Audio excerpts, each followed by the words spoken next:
आज के case studies के इस लेक्चर में बात करेंगे पति अपनी पत्नी से डाइवोर्स भी चाहता है और पत्नी को एलिमनी यानी कि स्थायी भरण पोषण नहीं देना चाहता है। और हुआ भी ऐसा ही कि फैमिली कोर्ट ने पति को डिवोर्स दे दिया और पत्नी को स्थायी भरण पोषण यानी कि एलिमनी नहीं दी। और जब पत्नी को एलिमनी नहीं मिलती है तो पत्नी उच्च न्यायालय पहुंचती है और उच्च न्यायालय में अपील फाइल करती है और न्यायालय से कहती है कि ये आदेश त्रुटिपूर्ण है। अगर न्यायालय ने पति को डिवोर्स दे दिया है तो मुझे एलिमनी मिलना चाहिए, या फिर पति को डिवोर्स ही नहीं मिलना चाहिए, मैं अपने पति के साथ अभी भी रहना चाहती हूं।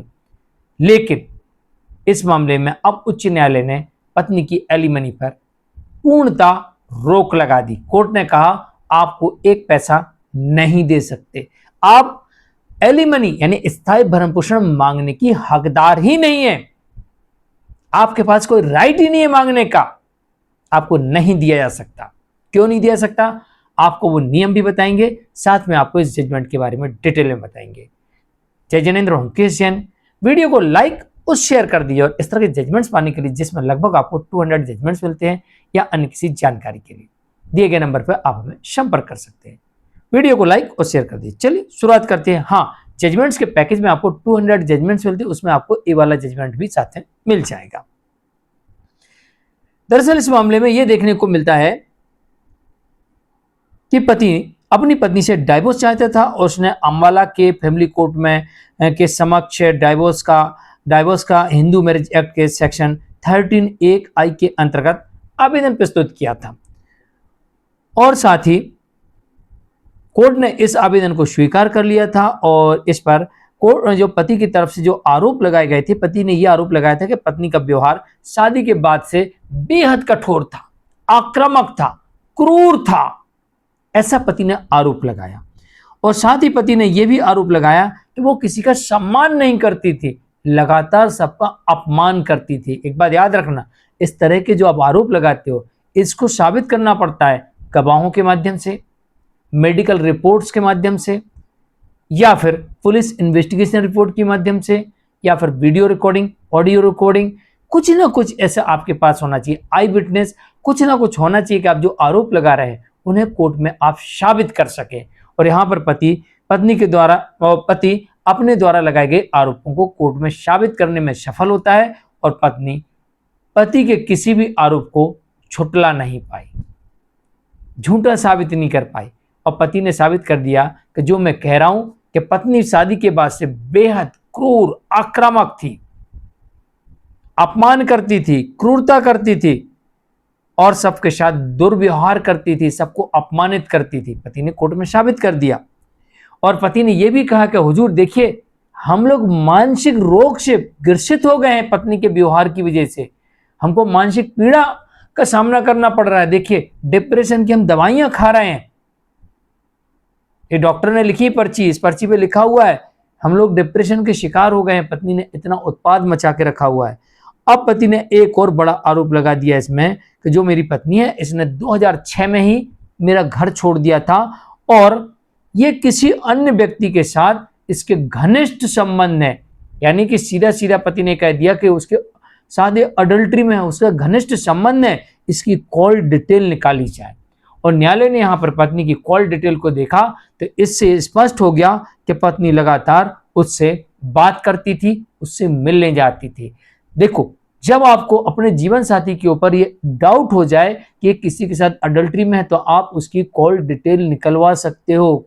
ये एक जजमेंट में कहा गया था कि अगर आपका जीवन साथी किसी के साथ अडल्ट्री में है तो न्यायालय आपकी मदद करेगी और उस व्यक्ति की कॉल डिटेल निकलेगी और उसमें क्या क्या निकलता है, लोकेशन, एसएमएस कहां डिलीवर हुआ, किधर से आया, किधर डिलीवर हुआ, कॉल कितने कितने घंटे किस नंबर पे लगातार बात हो रही और किस वक्त बात हो रही। ये ध्यान रखिएगा, किस समय बात हो रही और किस नंबर पे बात हो रही। अब आप बोलोगे साहब समय से क्या मतलब है? समय से मतलब यह है कि जहां पर पति और पत्नी जो रात का समय होता है, रात को 10 बजे के बाद, अगर उनका कोई ऑफिस नहीं है, कुछ नहीं है, ऐसा नहीं है, सामान्य जो जीवन शैली है उसमें ये देखा जाता है कि रात को 10 बजे के बाद सुबह 6 बजे तक उस व्यक्ति को अपने, चाहे वो पति हो चाहे पत्नी हो, अपने पति या पत्नी के लिए समय देना होता है, ना कि दूसरों को टाइम देना होता है। एक केस में ऐसी देखा गया कि पति सो जाता था, उसके बाद पत्नी किसी अन्य पुरुष से वीडियो कॉल पर बात करती थी। डेटा निकालने पर पता लगा कि पत्नी किसी के साथ में कई बार बात करती थी। एक मामले तो ये भी देखा गया कि पत्नी अपने बॉस से किसी भी वक्त कई घंटों तक बात करती थी, इवन छुट्टी के दिन भी, और इवन रात में 2 बजे, 3 बजे, 4 बजे, 5 बजे। कोर्ट ने माना कि अडल्ट्री है। बात करने का समय क्या है और कितनी लंबी और कितनी बार बात हुई है, यह भी देखा गया। तो कोर्ट ने माना उस केस में अडल्ट्री। इस केस में भी कोर्ट ने माना कि पत्नी बार बार अन्य व्यक्ति से फोन पर बात करती थी, उससे मिलने जाया करती थी। तो कॉल रिकॉर्ड से भी एक बात साबित हो गई। और अगर आपको अपने जीवन साथी की कॉल डिटेल्स निकलवाना है तो इसके लिए आपको कोर्ट में एक आवेदन प्रस्तुत करना होता है, जो कि BNSS 2023 की धारा 93 के अंतर्गत, जो CRPC की धारा पहले 91 थी, ये वही धारा है, ये आवेदन प्रस्तुत करना पड़ेगा। तो कोर्ट ने यहां पर देखा कि पत्नी अडल्ट्री में है, अत्यंत क्रूर है, व्यभिचार में रह रही है, अत्यंत क्रूर है। तो ऐसी पत्नी को स्थायी भरण पोषण नहीं दिया सकता है और ना ही डिवोर्स की डिक्री कैंसिल की जाती है। जो फैमिली कोर्ट के द्वारा जो आदेश दिया गया है वो बिल्कुल सही है, दुरुस्त है। इसमें किसी प्रकार का कोई भी संशोधन करने की आवश्यकता नहीं है और पत्नी की अपील को तुच्छ मानते हुए कोर्ट रिजेक्ट कर देती है। जजमेंट आता है पंजाब एवं हरियाणा हाई कोर्ट की चंडीगढ़ बेंच की तरफ से। जानकारी कैसी लगी कमेंट में जरूर लिखिए, वीडियो को लाइक शेयर कर दीजिए। हाँ, नियम बता दूंगा आपको, अगर आपको ये नियम पढ़ना है व्यभिचार वाला तो ये आप जाके पढ़ सकते हैं। कहां पर? BNSS की धारा 144 के क्लॉज 4 में। अब आप ये मत कहना कि भाई साहब डाइवोर्स के केस से BNSS का क्या मतलब। जहां पर बात मेंटेनेंस की आवे, जहां पर बात एलिमनी की आवे, जहां पर बात खर्चे की आवे, वहां पर आपको एक ही नियम सबसे पहले पढ़ना है।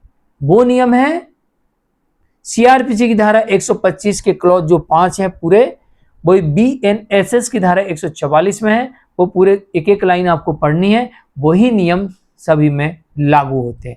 इसके साथ साथ आपको आर्टिकल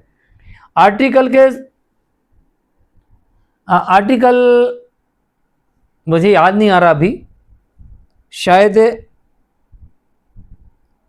15 है और 39 है, मैं भूल गया हूं, आर्टिकल देख लेना। आर्टिकल में भी प्रावधान दिया गया है। और साथ में आप हिंदू दत्तक एवं भरण पोषण के अधिनियम की धारा 18 इसे भी पढ़िएगा, जहां पर बात भरण पोषण की आती है।